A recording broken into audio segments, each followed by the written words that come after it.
Hello, everyone. This is Alex Schiffer, the Missouri beat writer for the Kansas City Star. I'm joined alongside Blair Kerkhoff today, and we'll get into Missouri's impressive upset win over Florida in Gainesville and start of basketball season. It's overlap season for us, Blair.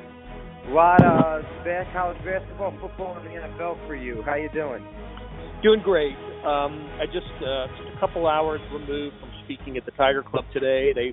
All the good fans at the Tiger Club at the Westport Flea Market say hello to you, Alex, and they enjoy your coverage of Mizzou. And as I told them today, timing is everything. If I was there a week ago, we would have been so depressed and downcast over the loss to Kentucky, but I wasn't there last Tuesday. I was there today, and it was pretty upbeat after watching the Tigers win so impressively at Florida. They didn't just beat Florida; they dominated that game and turned what I think is easily the best victory of the Barry Odom era. I agree, and I don't really think, people were asking me today on Soren Petro's show, were you shocked by the result? We were kind of saying last week on our podcast that this was a game that Florida didn't really have anything that made them elite. They were a good, sound team, but they weren't amazing at anything. And the question was, could Missouri come back from last week and rebound? And as you said, give credit to Barry Odom. I mean, it wasn't even just an upset win. They completely dominated all four quarters on both sides of the ball, and it wasn't really a conversation. I'll tell you what impressed me. I went into that game wondering how Missouri would react. This has downcast as they should have been after the South Carolina game. I thought they had even more reason to feel defeated after Kentucky, the way that ended, and then where that put them in the standings and what it took away from them in terms of season-long goals. And I just thought, what kind of Missouri team are we going to see without really any evidence of seeing a bounce-back ability with Missouri in the Odom era, but they bounced back in a huge way. And you know what, you were right. I mean, there are reasons to like the matchup. If the emotional factor wasn't part of it, you would say, yeah, Missouri should be able to match up okay against Florida. I thought that going into the year that would be the case. But then the season unfolded, and Florida picked up some good wins, especially the LSU win. And at the moment when that game kicked off, there was no reason to think that Missouri would win that game. But they not only won it, they won it decisively. And credit the coaching staff for getting the job done and for finishing the job, something that didn't happen with the South Carolina, the Kentucky games. Yeah, and as you said, just a very complete game on all fronts. I mean, the run game was very strong. Huge return by Emmanuel Hall. He had a touchdown, 77 yards receiving on 4 catches. Albert Okabuevinam had a touchdown. He went down. Missouri's 2 tight ends as of right now are Sam Bailey and Blue Springs' own Daniel Parker, 2 a former offensive lineman and a former defensive end. And the run defense was good against the run. The secondary looks pretty solid. I mean, now to me, I think the biggest expectation is that they can't afford a letdown, and it will be they are poised to run the table right now for the rest of the regular season. And if you're Barry Odom now, you can't let the team get too high given the quality of the last 3 opponents. Well, that's right. They're going to be favored in each of the remaining 3 regular season games starting Saturday with Vanderbilt in Columbia. I think on paper the toughest challenge looks to be at Tennessee, but I think the Tigers will be favored in that one as well. So now there is before the season, I had Missouri at 9-3, and I probably had them a little inflated compared to others I was hearing, but I gave the benefit of the doubt in the toss-up games to the Tigers because of Drew Lock. Now they're 1-2 in those games, and it's taken them out of the chance to win 9 regular season games. But if they run the table in the regular season and win their bowl game, they can get to 9 wins, and you get to 9-4.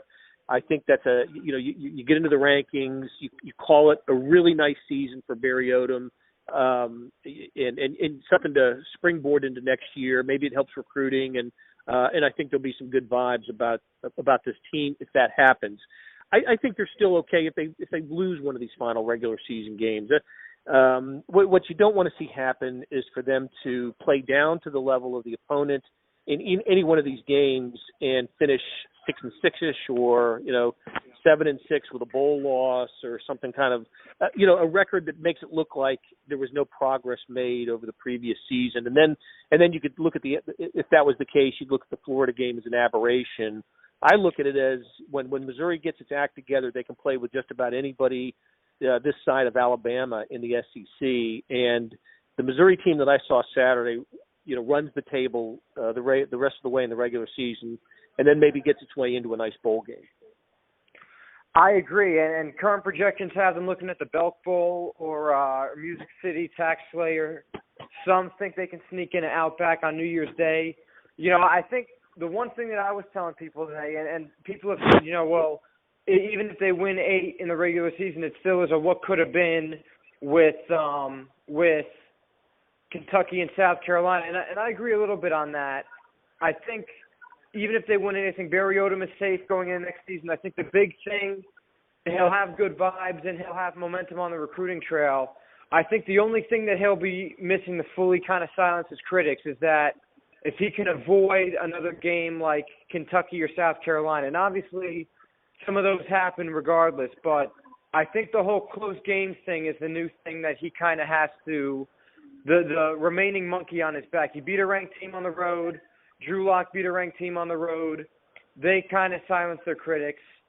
But I do think that's the one thing that he kind of has to address, because you look at last season was blowout central, whether they were on the good side of it or the bad end of it. And this year they've had one close game really that they've won in Purdue where we were at, and the 2 that they lost were the heartbreakers.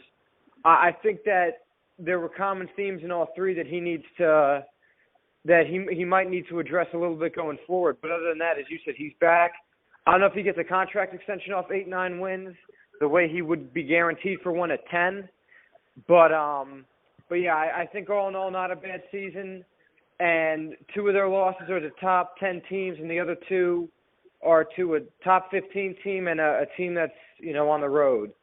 Ultimately. Yeah, and so there are a lot of ifs there, but my concern, and you detailed it, it's Missouri tends to win games that aren't close, and they have found ways to lose close games, with the exception of Purdue. And if you remember, they had a 17-point lead against Purdue, and so it's all about the closeout. And that's why when I watched Saturday's game at Florida, that's why I thought that first, I believe it was Missouri's first possession of the second half was so important. They were up 21-10, and I'm thinking you get a score here, and the way Missouri's defense is playing, and the quarterback Franks was just didn't they seem to have him flustered pretty well. Get a score here and take any mystery out of the game, and that's exactly what they did. And Drew Lock threw the touchdown pass. It was a beautiful ball. It worked out perfectly for Missouri. I do have a little worry about Missouri when they're in close games in the fourth quarter, their ability to put games away, but it didn't come to that Saturday down in Gainesville. Hey, it's Blair Kerkhoff, and if you're listening to this, you love Kansas City sports, whether it's the Chiefs, Royals, Sporting, Mizzou, KU, or K-State, and no one covers these teams like the Kansas City Star. If you currently subscribe to the paper or have a digital subscription, thank you for your support. And if you don't, here's a great offer. It's called Sports Pass, unlimited digital access to every sports story and video on kansascity.com.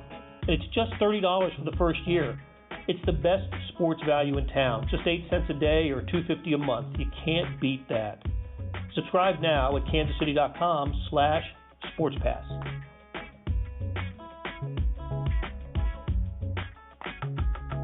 They have Vanderbilt, Tennessee, and Arkansas as the remaining 3 out. Vanderbilt, I was looking up, they're another interesting team, kind of like Florida, because they're not elite in anything. I mean, they're in the 50s to 100s in almost all statistical categories. But they've played a Notre Dame team that seems bound for the basketball playoffs very well in South Bend. and they held Kentucky to 2 touchdowns in a 14-7 loss. And they beat up on Arkansas, but Arkansas is kind of the in the cellar of the SEC this year. That's kind of expected. But they have had some pretty good showings against a lot of teams this year, and I think it's a game that Missouri can't, as you said, play their level of competition and give Vanderbilt a reason to kind of creep into the game, because they are a team that gives you some scares. Well, you look at what teams have to play for this late in the season, and obviously, the division's clinched, right? Georgia's already won it, so nobody's playing for the division. So the rest of them are playing for bowl eligibility, bowl position. Vandy is 4-5, so they're still in the hunt for a bowl game with I'm sure what they think are winnable games remaining on their schedule. After Mizzou, they've got Ole Miss at home, and it's been a tough year for Ole Miss, and then Tennessee to end the season, the traditional season-ending game. So kind of like Missouri, when you look at what's left for Missouri, you think, boy, all this opportunity there. I think Vanderbilt has a reason to feel the same way, that they could get to a bowl game by winning 2 of their final 3, and why not Missouri? Missouri hasn't. I'm sure they've had success against the Tigers in the past. They've had success on the road this year. The Kentucky and the Notre Dame games that you mentioned were both on the road for Vanderbilt. So this is a coach that might be feeling the heat, and Derek Mason about his future. I just think that don't expect a 3 or 4 touchdown Missouri victory in this game. Vanderbilt's not that type of team. I think this is a back and forth game. I like Vanderbilt to keep it close, and as we just talked about, I don't like Missouri a lot in games that are close. We'll see how much confidence though Missouri has every reason to feel confident. Let's see if they take that into Saturday. And this is a game that looks like it requires a business-like approach for the Tigers. Don't let turnovers or special teams beat you. Take care of those things, and I think Missouri feels like it has a little bit more talent than Vanderbilt. And if it comes down to a talent game, Missouri ought to prevail. Yeah, I agree with all that. I'm just curious, before we transition to basketball real quick, people talk about the bowl games, and as you said last week, there is a business approach to all this in terms of geography and the marketability of Drew Lock and, everything that kind of goes into that. I'm just curious, are there bowl games that you look at that would be ideal situations for Missouri, both on the matchup end and the location and the business end? Because, someone told me that they thought it was crazy to see Missouri sneaking in a New Year's Day with the Outback Bowl, but I kind of had a light bulb go off in my head in Gainesville last week with all these Tampa Bay Times reporters and these other people coming up from Tampa Bay because Drew Lock's being looked at as a future Buccaneer potentially. And I kind of had the light bulb go off in my head from my readings of Blair Kerkhoff that, hey, you know what? Maybe they would sneak in, because if there's more momentum, if Jameis Winston continues to struggle and there's more talk about the Buccaneers pressing the reset button under center, then maybe they do it, because there'd be a big draw for the local crowd, and it's still a New Year's Day game, and there's a lot of marketability for Mizzou fans going to a tropical location at this time of year. So I thought that there's a lot more options open because of that, and even Jacksonville's been talked about with Drew with the tax player. It kind of hit me looking at some of those locations, just of, as you had said to me last week, there's a lot of legs on the business side and ticket sales of Missouri getting into one of those games. The bowl business is an interesting one, and what bowls and conferences and schools all want, or they don't always. It doesn't always make sense. The path for a good bowl game, and by good I mean maybe a New Year's Day or a December 31st bowl game for Missouri, it starts with winning out, and so that starts on Saturday with Vandy. And it continues with Drew Lock having the type of game. He was SEC Offensive Player of the Week, I believe, this week. So he continues to put up numbers and to get back in the conversation, maybe get back in the Heisman conversation with a fast finish. Having Emmanuel Hall back is a big boost for the Tigers in that regard. And it wouldn't help. It wouldn't hurt things if an Auburn stumbled a little bit and there's more uncertainty with Gus Malzahn's his future, or A&M stumbles a little bit. Teams that you might think would be ahead of Missouri right now in the pecking order. That's something to keep an eye on. In the end, it's all about your overall record, your marketability, your ticket selling ability. Something else that would be would really help Missouri would be to have nice crowds at the remaining home games, which has been a challenge for a lot of schools this year, but Missouri as well, and not have 40,000 people in the house, but have closer to 55,000 in the house. That's asking a lot, I know, but that also helps when it comes to impressing bowl scouts. So what you'll need to do is when you get to the press box on Saturday, see who's there. See who's there from the SEC contracted bowl games, and maybe strike up a conversation and see what run some of these theories by some of the bowl scouts and see if anything matches up. One thing I don't like is Missouri back in the Texas Bowl. I just think there's going back to the same bowl is not good for bowl business, and bowls do try to avoid that. They don't always get to, but they try to avoid that. So that's one that I would put toward the bottom of Missouri bowl possibilities if they won out and all the other things happened. Interesting. I'm going to end on a hypothetical before we talk basketball. I was thinking about this earlier today. Let's just say hypothetically, and so this is a hypothetical. If the Kentucky and South Carolina games went in Missouri's favor, and Missouri is 6-2, on pace to win 10 regular season games, and they're looking at maybe like the Capital One Bowl or something, but they wouldn't be in the division race, obviously, because of the loss to Georgia. Would Drew Lock be a contender to go to New York for the Heisman, or was he too underwhelming against Kentucky and South Carolina to where he would have the numbers? Obviously, one spot is reserved right now in New York for Tua. The other two are a little more up for debate. But I was thinking this morning that, people are talking about the what-if factor. I think Drew Lock's Heisman campaign would be in full swing if those two games go the other way. But I don't know if he would have the numbers and the performances to really warrant being a finalist. And I'm curious for your thoughts on that. Well, a couple things. If they had found a way to win those games and have the record that you suggested they have, there are a couple things at play. Absolutely, Drew Lock would continue to be in the Heisman conversation. And I say that because after Tua, I think you've got a couple of guys that are in the Big 12, Kyler Murray at Oklahoma, Will Grier at West Virginia, especially Grier after what he did against Texas on Saturday. Haskins at Ohio State and the Washington State quarterback, Gardner Minshew, I think are guys that are all schools are all starting to think about how they need to get the words out on them. But a Missouri that would finish 10-2, not only it would, especially if Locke had a little bit better, just say match last year's numbers in terms of touchdown passes and yards. I think he'd absolutely be in the conversation for going to New York.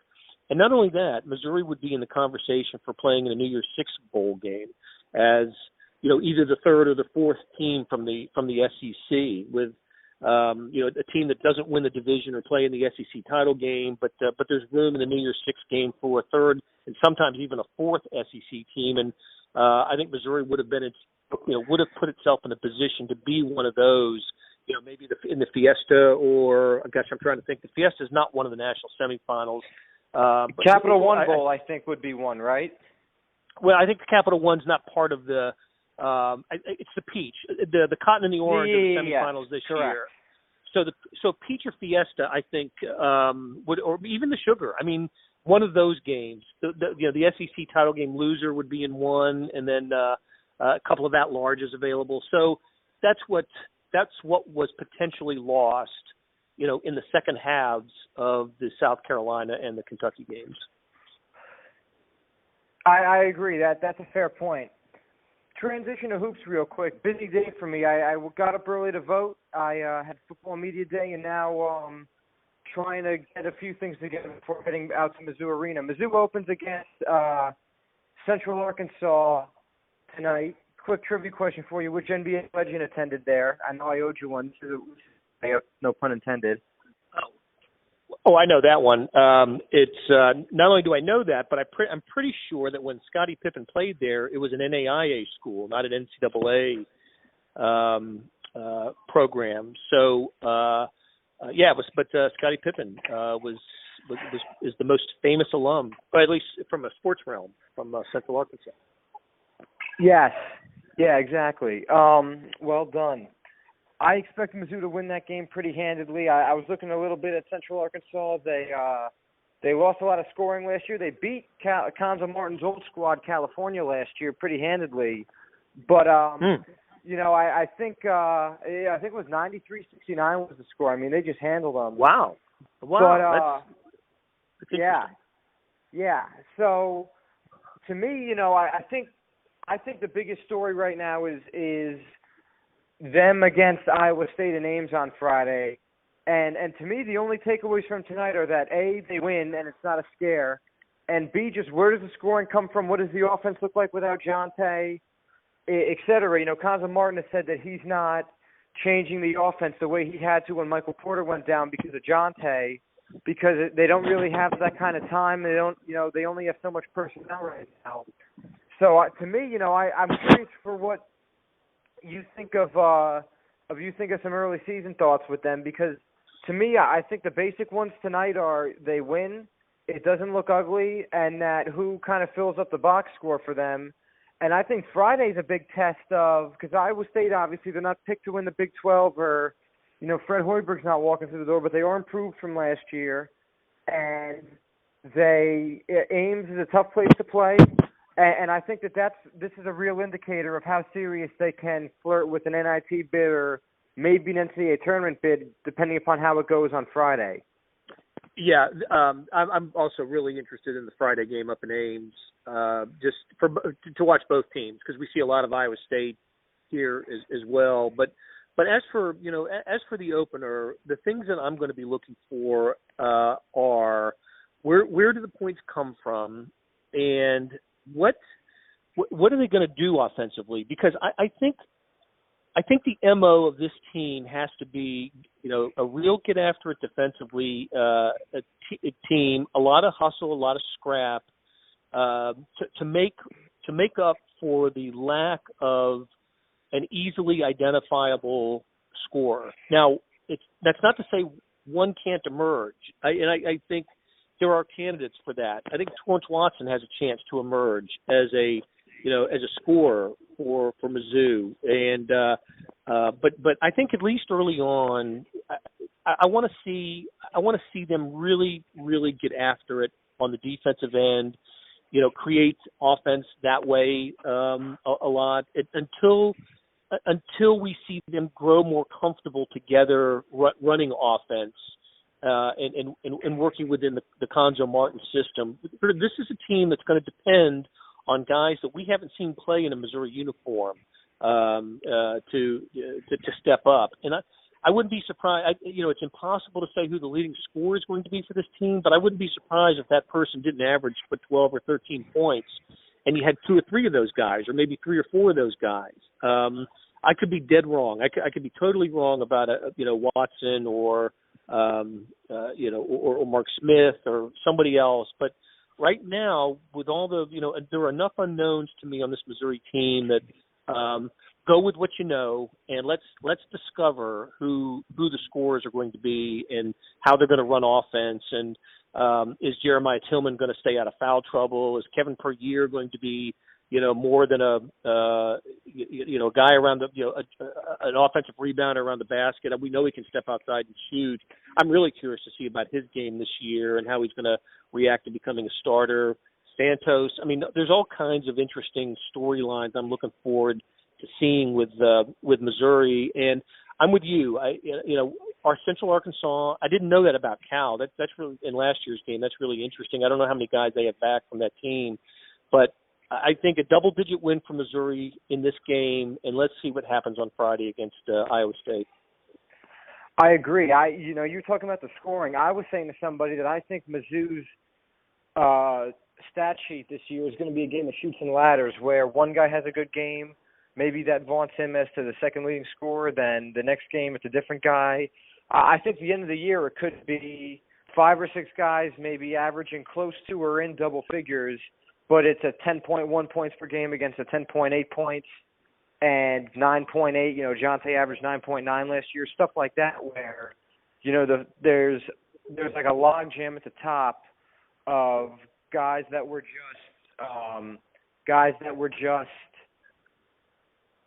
all within striking distance of that top spot. Right. Well, I got a question for you. This is a guy you wrote about, I remember, over the summer. I'm curious about Mitchell Smith. What are we going to expect from him? Does he take a big step this year? He, to me, is another one. So many of these guys, as you're saying, just what do they look like? He was recruited by Kim Anderson as a traditional 5-man, tore his ACL in the first game of conference play his freshman year. I think that was against, I want to say LSU, and missed all last season to rehab it. And then Konzo kind of made him a shooter. He added 20 to 25 pounds of muscle. And Konzo was saying about him earlier in the week that he reminds him of Cullen Van Leer, where, Cullen Van Leer was a coach's son. Always in the right spot, a guy that maybe you don't see his impact in the box score and always knows where to be. And he said Mitchell's a lot like that, but he's more of a slasher than a shooter or a traditional 5 guy now. So he's someone, that we didn't get to see much of him in his own he played 10, 11 games of college basketball, and then he gets hurt. Now, to me, it gets interesting because Konzo seemed to totally scrap the game plan the old coaching staff had for him and completely redo it. And he's impressed in the 2 scrimmages, Konzo said. And with his size, he's 6'11", they need him out there, given that they don't have a lot of size with Jonte gone. Yeah, that's the thing that when I read that he had put on the weight and the strength, and a guy with who stands whatever, I think they list him at 6'10". I got kind of curious about him and wondered just how he's going to fit in. It sounds like he certainly will be part of the rotation, at least early. I agree. I'm never, Konzo said they're only going to go 9 or 10 deep. Something to keep an eye on. KJ Santos has been in a boot for the fractured left foot the past couple of weeks. On his Instagram last night, it was him shooting around or appeared to be shooting around at Mizzou Arena late night. So I don't know if he plays tonight, but if they could get him back for Friday, it'll make things a lot more interesting in Ames. All right, I'll be on the lookout for that as well. Before I let you go, you've been to Ames a lot more times than I ever have. I've been told by Clayton Custer, Mizzou assistant coach Cornell Mann, a couple of my friends that have all been up there, that my eating spot is Hickory Park Barbecue, and that's the end of the conversation. Do you agree with that, or do you have a counter? Hickory Park is not only great for the entrees, you got to save room for the dessert. It has the most incredible dessert array of ice cream, sundaes, phosphates, just kind of the ultimate old-fashioned dessert menu. I think, if I remember this right, I think the dessert menu is like the entire backside of the food menu, or takes up an entire page. So, my gosh, you make sure you carve out enough time to eat at Hickory Park. So, I think the game is going to tip like at 6 o'clock on Friday. Correct. You better get there for lunch, because before games in Ames, you can't get near Hickory Park. It's that popular, that good, and it's a great call on your part to give it a shot. I will report back, and I'm a big milkshake guy. I will absolutely make room. The belt will have a couple notches loose going into the press box. Before I let you go, score prediction for me for Saturday, Mizzou Vanderbilt. Let's see. Let's go 31-20 Mizzou. Enough offense to get it done, and enough defense to make it comfortable in the fourth quarter. It's a game going into late third, early fourth. Mizzou gets it done. Okay, I'm going to go 34-24, so not too far off from yours. Not a blowout win, but they have a little breathing room toward the end. Sounds good. Awesome. Always appreciate your time, Blair. I guess I will see you on Black Friday from Mizzou, Arkansas, and maybe I'll run into you in the newsroom or something like that before then. Yep. All right. I'll have fun at Ames. Not only is Hickory Park great, but watching a game in Hilton Coliseum is an experience as well. Some of the best fans in America go to Iowa State games. So have fun up in Ames. Sounds good. Take care. All right, Alex.